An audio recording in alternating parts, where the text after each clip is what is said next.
Alright, hi YouTube. So today we're gonna talk about this 2015 Triumph Thruxton.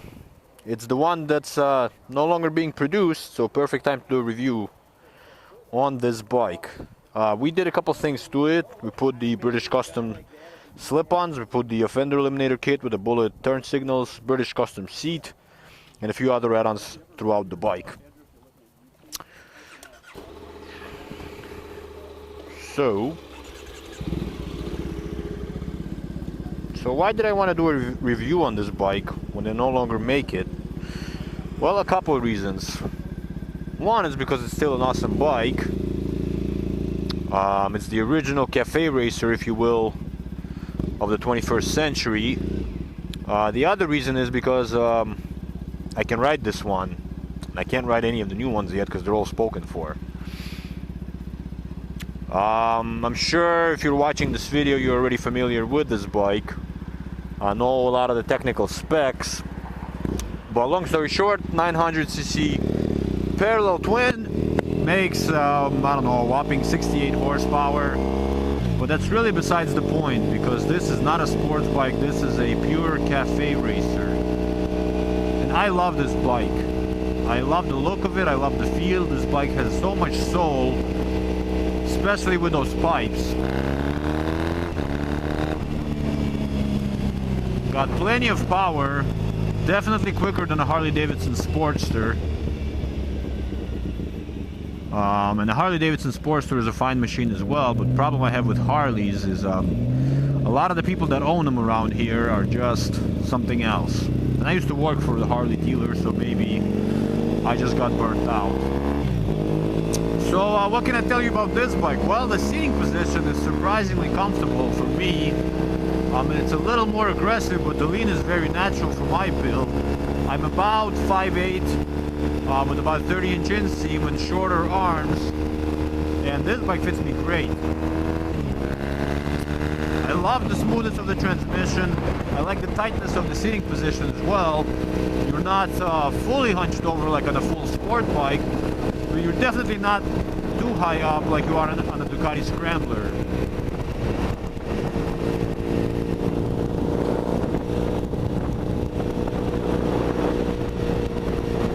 Some might ask, well, why would I get this one rather than the brand new one? And do not get me wrong, the brand new one is a phenomenal machine. It's better in every way. However, if we're honest, the one you want is probably the R model, and that bike is significantly more money. We're talking like $5,000 difference between the new one and this one. And yes, the new one has more features, but on a bike like this, me personally, I absolutely will miss the natural throttle, cable throttle. Ride-by-wire is better in a lot of ways, but it just does not feel as pure as this one does. And this bike has always been very pure to me. Air-cooled, old-school kind of bike that's been refined for the modern day. Oh, what a shocker, the gas light came on. Jennifer, our sales manager, rode this bike last, and surely enough, she did not put any gas in it. Speaking of gas, apparently Triumph says you can get away with regular gas on this bike, so you don't have to put premium in this like most bikes. So yes, this bike, why would you buy this one over a new one? Well, for starters, new ones are kind of hard to get apparently, at least in our store. New ones are significantly more money. And I kind of want to say this one almost has a little more charm to it.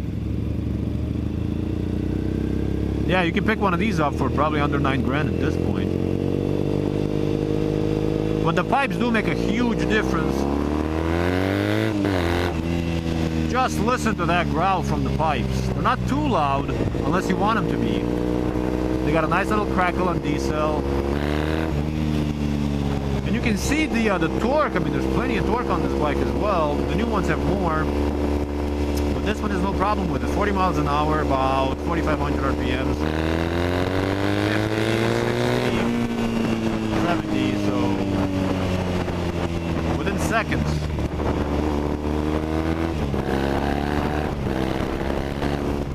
Now this one also has the 360 crank, which means the pistons go up and down at the same time when they take turns firing. One fires and the next one, so it makes it nice and smooth. It revs a little higher, about 8,500 RPM is the red line. And this bike is just a fun bike to ride. You feel cool riding it, you feel liberated. I always said that Triumphs were a little more forgiving, but Ducatis are a little more passionate. And I stick to it, and this bike is also evident in that, but there's something very nice about that forgiveness that it gives you. It's very easy to ride, it does not instigate you to go fast, like some of the Ducati bikes do for me. You can just kind of relax and enjoy the ride on this bike. Oh, that was a hot rod move on her part.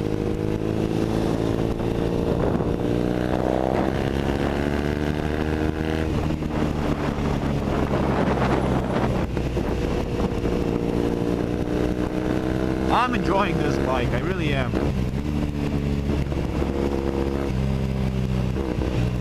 And there's so much you can do with these bikes too. I mean, the accessories are endless. You can trick them out in a lot of ways. And there's a reason that so many celebrities had Bonnevilles in their lives. I think Ryan Gosling was one of them. I think I'm going to tag him just to get more views.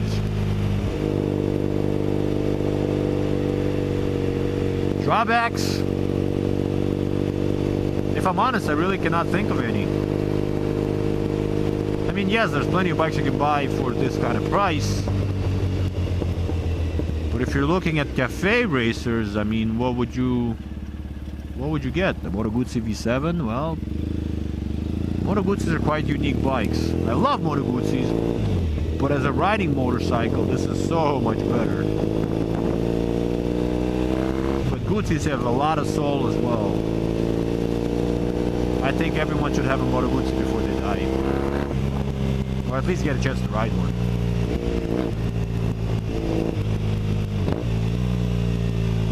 And at the end of the day, what I like with this bike is that it's exactly what Triumph is. This is Triumph, you know. They're the pure Brit bike. The cafe racer scene. It's unmistakably British, and especially in this Brooklyn's green paint scheme.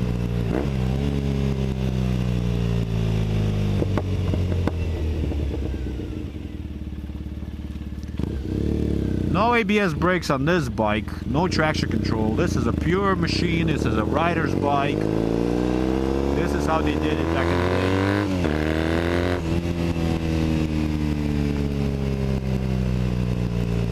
Other thing to note, being a parallel twin, the exhaust is routed away from the rider. So when you ride this bike, there's barely any heat coming off the motor, which again makes it a more pleasant experience on a hot day. You can kind of see the pipe is routed away from the rider through the front, so it's very far away from your feet, so you're not gonna have the heating problems that some report with Ducatis. And again, let me be clear, Ducatis do not overheat, but they generate more heat, so it kind of roast you on a hot day.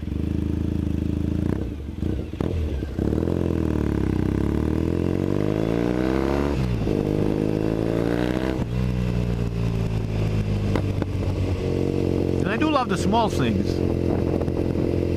The stripe with the Thruxton logo on it, the bar end mirrors, you know, the 2 clocks right in your face, nice and easy to read. It's nice, very nice. I probably look like a jagoff wearing my Ducati shirt, or jacket I should say. I even lost track of where we're going. Probably gonna do Jewel again, get some veggies.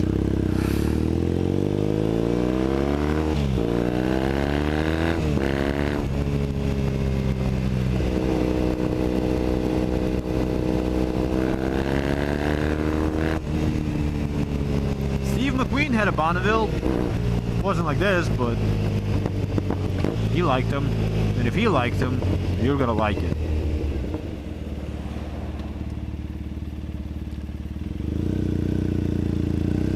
Now, I guess one drawback is if you are looking to do some two-up riding, I think the Bonneville might be a better fit. With the higher handlebars, you'll be a little more upright, and therefore your passenger will be more upright. This is very not bad. I mean, it's not bad at all. This is great if you're a solo rider. But if you have a passenger, they sit slightly higher than you on this bike because the back got a little hump.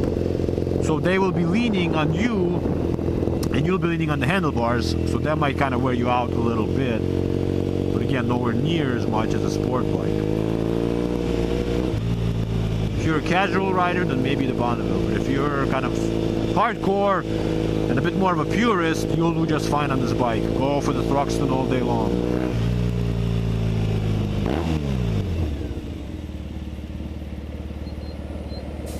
Yeah, and these did come with an adjustable front fork. You can tweak the preload a little bit on these.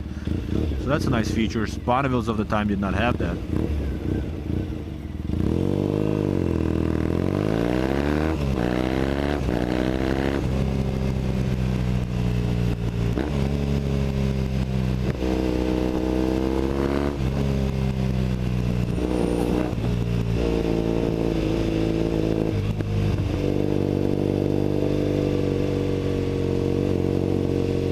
So again, for under 9 grand, what's not to like? You get the same warranty as anybody else, 2-year unlimited miles. But really, Triumph is, especially with this bike, it's been kind of over-engineered, and it's not an all-out performer, but it's really, really a pretty bulletproof bike at this point. I don't think we've really seen any cases with these bikes. And again, the motor goes back to what, like 2003? So it's been well in production over, what, 13 years. And in those 13 years, we sold a lot of these bikes. And we were a bit nervous when they said they're making a new one. We thought, how are they going to mess this one up? But thus far, it seems like they did a great job with the new one as well.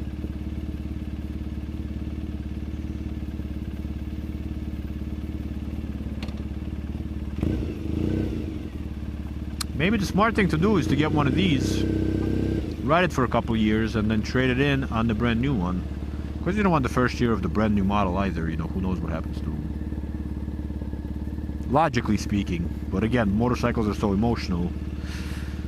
I had people come in to buy a Scrambler and they bought Monster 821s. So if you want a Thruxton, just buy one. I have one client. Well, he's not really a client because he's not going to buy anything from me, I don't think. Can't blame him. But anyway, he's been asking me for, I think, over a year now, my opinion on all these bikes. And I keep telling him, Zeke, just buy the damn bike.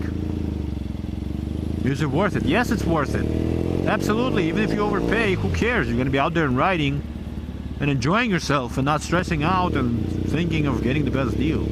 Let me tell you something, there's always a better deal out there. Always. You can never get the best deal. There's infinitely better deals out there. But that's besides the point. You only live once, and time is such a valuable that just pull the trigger and go out and ride. And that's the end of this review. Please comment and ask me any questions or tell me if I missed anything. Thanks for riding with me. Goodbye.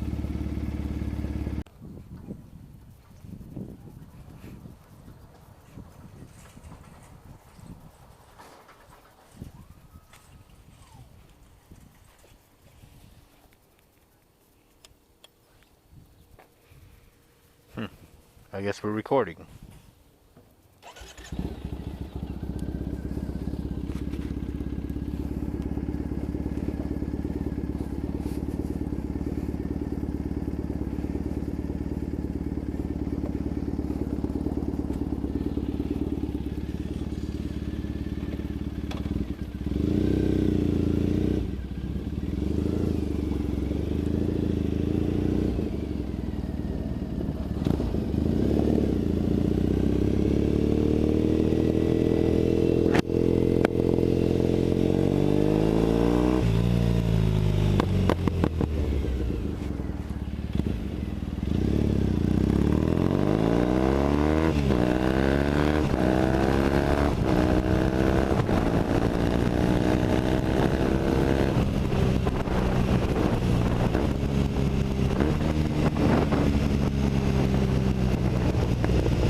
Truck is for sale, by the way.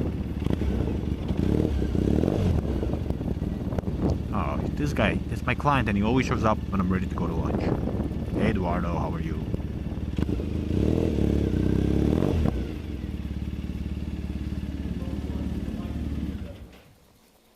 Right in the showroom we go. Boop, boop, boop, boop, boop, boop, boom. It's like I never left.